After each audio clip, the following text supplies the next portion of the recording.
अस्सलाम वालेकुम जी। उम्मीद करता हूँ सब खैरियत से होंगे। आज सुबह से व्लॉग नहीं बना पाया मसरूफियत की वजह से। और अभी आपको दिखा दें कि क्रेसिडा के कैलिपर्स जो हैं, क्रेसिडा के ये कैलिपर्स जो थे इनको हमने किया था रिफ्रेश किया था, खोले हैं, इनकी ग्रीसिंग की है बूट्स की सारों की साइडों पे।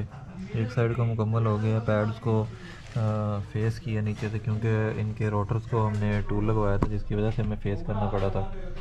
अब यह है कि एक साइड का कैलिपर कंप्लीट है, दूसरी साइड के रहते हैं अंदर वाला। और इस पर यह है कि रोटर जो है बाइट से टूल लगा है, माइनर से अंदर से लगा है, और ये इस पे सिर्फ रिगमारी लगवाया है। बाकी लेदर्स वगैरह इसके खोले हुए हैं, हैंड ब्रेक की डायरेक्शन करनी है उस हिसाब से। इस वजह से शॉक्स का इशू आ रहा है, वो बोल्ट लेके आए हैं उसके हिसाब से करेंगे क्योंकि इसका जो सुराख है शॉक का वो है ये वाला तकरीबन 21 mm। इसमें ये डबल आएगी यहाँ तकरीबन इतनी, उससे आगे जो सुराख है वो है 17 mm का, मतलब कि 17 का बोल्ट है। तो वो फिर काबला उस हिसाब से हम करेंगे इस तरह के, इसको इतना करेंगे 21 mm, दैन उसके बाद आगे ये शॉक में जाएगा 17 का ही है ये होगा। और रेंज रोवर का आपको दिखाएं, रेंज रोवर में जो है इंजन हमने रख दिया इसमें, तो काफ़ी ज़्यादा स्पेस बच गई है। पीछे भी काफ़ी अच्छी खासी स्पेस है, पीछे भी ये नज़र आ रही होगी आपको। और अभी ये लेवल वगैरह नहीं किया, इसके अंदर रखा है। ये इसकी फ्रंट वाली शो जो है वक्ती तौर पे जस्ट ऊपर रखी है, खोल गई हुई थी। और ये है कि काफ़ी नीचे है, ऊपर बोनट में भी काफ़ी ज़्यादा स्पेस है, तकरीबन 4 इंच की। यहाँ से और बोनट तक के अंदर फासला है तकरीबन 4 इंच है। सम्प पहले इसका मिड वाला लगा था, रेयर वाला सॉरी, हमें फिर उसके नीचे क्योंकि इसके फ्रंट पे जो है आ जाता है स्टीयरिंग रैक आ जाता है, दरमियान में इसका 4x4 है, उसके पीछे जो इसकी गार्ड फ्रेम आ जाता है, तो हमें वो काफ़ी रुकावटें आ रही जिसकी वजह से हमें फिर मिड वाला रेयर सम्प ख़त्म करके फिर जो है फ्रंट वाला सम्प लगाना पड़ा था। अब फ्रंट वाला सम्प लगा हुआ है जो है इसका, फिर हम रोटर फ़ैन ये लगाएंगे इस पर फ्री होगा, क्योंकि बड़े इंजन में है तो इस तरह गाड़ियों में मोस्टली ये फ़ैन बेल्ट वाला ही लगाएंगे।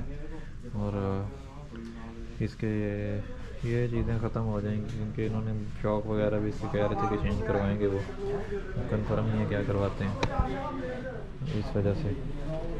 अब ये इसके बैग्स हैं नहीं, नीचे नहीं जाया जाता, इस वजह से इनको नीचे ईंटें लगा के लकड़ियाँ लगा के इसके ऊपर उठाया हुआ है, जिसकी वजह से नीचे बंदा इजीली सक्सेस हो रही है। क्रेसिडा इंशाल्लाह हम कल इसको कंप्लीट कर देंगे, ये मतलब टायरों पे करेंगे। हैंड ब्रेक का काम जो है वो पीछे होके गाड़ी पीछे आ जाएगी, फिर हैंड ब्रेक का काम जो है इसका स्टार्ट हो जाएगा। और जो दूसरी गाड़ी थी मज़दा और सॉरी डॉटसन जो थी वो इलेक्ट्रिशियंस के पास जा चुकी है, उनके पास काम वगैरह के लिए, तो दैन उसके बाद हमारे पास आ जाएगी वापस, साथ ही है 2-3 शॉप छोड़ के। और नीचे से इसकी ड्राइव शाफ्ट लग गई है, क्रेसिडा की ड्राइव शाफ्ट लग गई है। नीचे से सस्पेंशन कंप्लीट है, वो जो पेंट किए थे, पेंट करने के बाद उसकी हर चीज़ हमने लगा दी हुई है। नीचे से फ्रंट वाले कल पेंट करके रखे थे वो भी लगा दिए, और इस साइड का भी ऐसे ही है, पेंट करके हमने जो है ना लगा दिया। इसमें कुछ भी हमें अब जो भी कोई खोलेगा इसको नहीं करना पड़ेगा क्योंकि मैंने अपने हाथों से ये खोला और फिट किया दोबारा से, पहले भाई ने किया था। लाइन को हमने यहाँ पे क्लिप लगा दिया, ये उसकी फ्यूल लाइन आ रही, उसकी ब्रेक लाइन आ रही थी, यहाँ पे इसके क्लैंप था लेकिन वो टूटा हुआ था, ये नीचे लटक रही थी। हमने ये क्लैंप लगाया इसका, ये लगाया हमने 3 सुराखों वाला, ये आपको नज़र आ रहा होगा 1 2 3। अब 2 लाइनें ई ब्रेक की वो भी यहीं से गुजारेंगे हम, और इधर भी 3 का ऑप्शन है, एक ये साथ है कि इधर साइड पे। अब ये लाइन यहाँ पे आएगी, इस जगह पे आके क्लिप लगेगा इसको, यहाँ से फिर आगे जाना स्टार्ट हो जाके इसके ऊपर से गुजरेगी इस साइड से, यहाँ से इस तरफ आएगी, बाहर से नहीं अंदर वाली साइड से, यहाँ पे आके इसका क्लिप लगेगा इस जगह पे। इस पे क्लिप लगने के बाद यहाँ से फिर रबर का पाइप डायरेक्ट कैलिपर्स पे जाएगा। और ड्राइव शाफ्ट नज़र आ रही होगी आपको कि कंप्लीट हो गई है, कोई लाइन में टेढ़ी नहीं है, बेहतरीन है।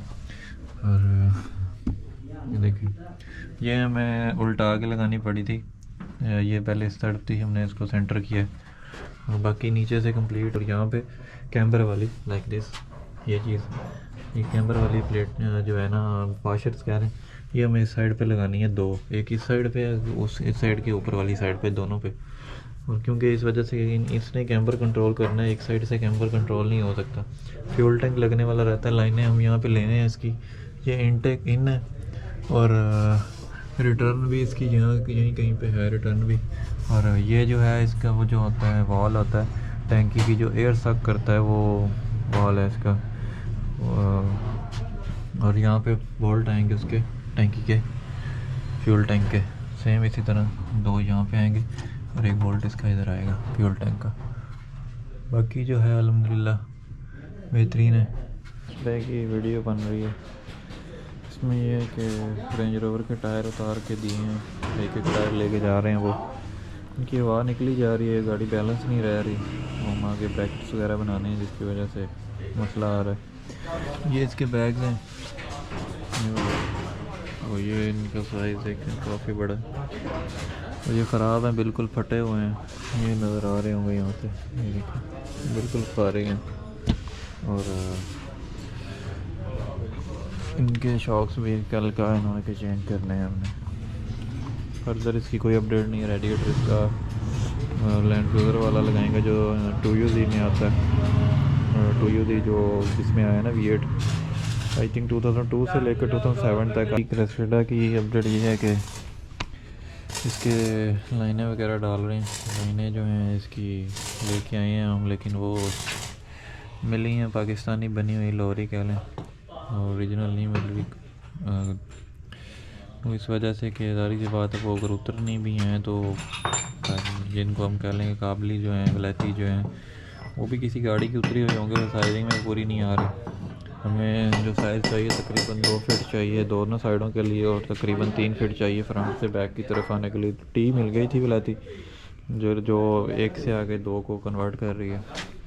और बाकी अब ये है कि हमें मिली जो है वो ये पाइप हैं। अब इनके जो आगे मुंह हैं उनमें काफ़ी ज़्यादा फ़र्क है। ये देखिए कोई एक्यूरेट नहीं है, टेढ़े मेढ़े से मुंह हैं इनके, तो वो इस वजह से हम मुतमईन नहीं हो रहा दिल लगाने का। फ़िलहाल तो नहीं लगा रहे, नेक्स्ट देखेंगे कि अगर कोई वलैती मिल गई यहाँ से ढूंढते हैं। रबर वाले भी हैं, वो भी कह लें कि पाइप जो है इनका ये वाला ओरिजिनल है, वलैती है, लेकिन आगे जो ये टीव है इनके, ये बेल्ट हैं मुँह इनके, वो सिवल के हैं। ये वाले ये लोकली में दोबारा पंच हुए हैं, वो साफ पता चल रहा है इनका। सेम इसी तरह इस साइड पे भी ऐसे ही है। तो फ़िलहाल तो हम नहीं लगा रही है, अगर मिल गए तो ठीक है, वरना इनको ही लगाना पड़ेगा। वक्ती तौर पे यही लगाएंगे या परमानेंट यही लगाएंगे। सारी सी बात है कि एक चीज़ मिल नहीं रही तो हम उसका यही करेंगे। रेंज रोवर का अंदर से सामान वगैरह निकाला है, कंसोल वगैरह इसका खोला है हमने अंदर से, इसका ये कंसोल हमने अंदर से खोला है यहाँ से खोल दिया। इसका लीवर कोशिश करेंगे अगर यही चल जाए, उम्मीद है ये चल जाएगा, नहीं भी चला तो फिर लीवर चेंज करना पड़ेगा इसका। अच्छा ये जी शॉक्स के बोल्ट हैं जो हमने बनवाए हैं अभी, वो जो मैंने आपको दिखाया उसमें वो बोल्ट जो इसका सुराख था ये हमने दिखाया था आपको, इसका शॉक का, ये हमने डबल बनवाई है। पहले डबल बनवा के फिर इसको ना बत्ती से हीट दिया, हीट देने के बाद ये ना रेड होके फिर इसके ऊपर इसको चढ़वा दिया। अब ये पूरा अंदर निकल जाएगा और शॉक के अंदर से भी पूरा जाएगा। अब ये तकरीबन सेंटर हो गया। कैलिपर्स इसके रेडी पड़े हैं, ये दोनों कैलिपर्स इसके रेडी हैं, तो ये लगाएंगे। लेदर वगैरह इसके साफ़ किए हैं, तो ये जो है इंशाल्लाह हम वर्किंग शुरू कर देंगे। और रेंज रोवर की अपडेट ये है कि इसके 2 टायर जो उन्होंने लगा दिए हैं, बाकी छोटे मोटे रहते हैं। अब एक 1G बीम्स 1G रखवाना है इन्होंने, ये X90 है ये हमारे पास। इसका जो है ये गाड़ी है, ये X90 है, इसमें इन्होंने 1G रखवाना है। पहले इसमें जो है ना 3S पड़ा है, 3S जो होता है 2000 सीसी, ये इसमें 3S पड़ा है। कैलिपर लेके आए हैं एक ब्रेक की फ़िटिंग के लिए। इसकी ये हब खोलनी पड़ेगी हमें, क्योंकि यहाँ पे कैलिपर जो है ना फिट होना है, तो इसको काटना है तो ये बाहर निकाल के काटेंगे तो यहाँ पे ये हब में लगने का मसला होता है। लाइनें इसकी डल गई हैं जो ब्रेक की हैं, वो मैं नीचे से आपको दिखाता हूँ। ये देखें लाइनें इसकी डल गई हैं। पीछे से एक मेन आ रही है, ये नज़र आ रही होगी आपको, ये मेन आ रही है, ये गई लेफ़्ट कैलिपर को और ये लाइन गई राइट कैलिपर को। यहाँ पे आके इसके क्लिप लगेंगे जो इसको ऐसे यहाँ पे रोक के रखेंगे। यहाँ से फिर रबर का पाइप जाएगा सीधा डायरेक्ट कैलिपर पे, ब्रेक पे। तो ये चीज़ें हमने इस वजह से खोली हैं भाई, हब खोलनी है जिसकी वजह से उसकी फिटिंग हब के ऊपर जो बननी है, ये ब्रेक के कैलिपर किस पे होगी। अब ये देखें ये अपनी जगह पे लग गया हुआ है, कोई प्ले नहीं है इसके अंदर। नट जो है अब पूरा इसके अंदर बैठा हुआ, आगे से बोल्ट भी लग गया, ये अपनी जगह पे है सारा कुछ। और इसकी ये हम पहले ब्रैकेट खोलने लगे थे कि हमें फ्रेम खोलना है, तो इस वजह से खैर अभी तो खोलने की ज़रूरत नहीं है, हम इसी तरह इसकी फ़िटिंग करेंगे। हैंड ब्रेक का जो ये रस्से होते हैं हैंड ब्रेक के, वो हमें इसके हिसाब से सेट करने पड़ेंगे। बाकी रेंज रोवर की ये है कि वो टायर नए लगा गए हैं, है तो ये लोकल यूज्ड हैं लेकिन तो हवा तो नहीं निकलेगी। चारों टायर नए लगा गए हैं वो इसके।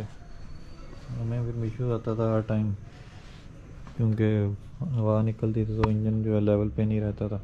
तो कल हम इसकी शो खोलेंगे, खोल के इंजन जो है पीछे से भी सेट करेंगे, आगे से सीधा करेंगे और लेवल करने के बाद इसको फिर नीचे यहाँ से फिर इसके जो एक्सेस होगी ना फाउंडेशन की, यहीं से होगी, इस जगह से एक्सेस नहीं हो पाएगी, तो सामने से होके इसके ब्रैकेट वगैरह जो है ना बनेंगे। X90 वाले अभी इंजन का ही चूज़ कर रहे हैं, अभी तक उन्होंने इंजन भी चूज़ नहीं किया कौन सा रखवाना है, इस वजह से अभी तक उसकी कोई अपडेट नहीं जो भी आई थी X90 अभी आपने देखी होगी पीछे। अभी ये है कि गाड़ी यहाँ से उतरती है, फिर हम इसके जो है वो AEM का जो हमें AFR लगाया लिया है वो, और साथ में यूजमैन का वो ऑयल कैच कैन है, एयर फिल्टर है। गाड़ी यहाँ से डेक से उतारेंगे, इसके जो मुकम्मल होते हुए पीछे खड़ी करके एंगल का काम होना शुरू हो जाएगा और साथ में इसकी फ़िटिंग भी साथ में स्टार्ट हो जाएगी। रेंज जो है हम इसको रेंज रोवर को यहाँ पे ला के लगा देंगे। लेकिन आज के लिए फिर इतना ही है, हमें दें इजाज़त, अल्लाह हाफ़िज़।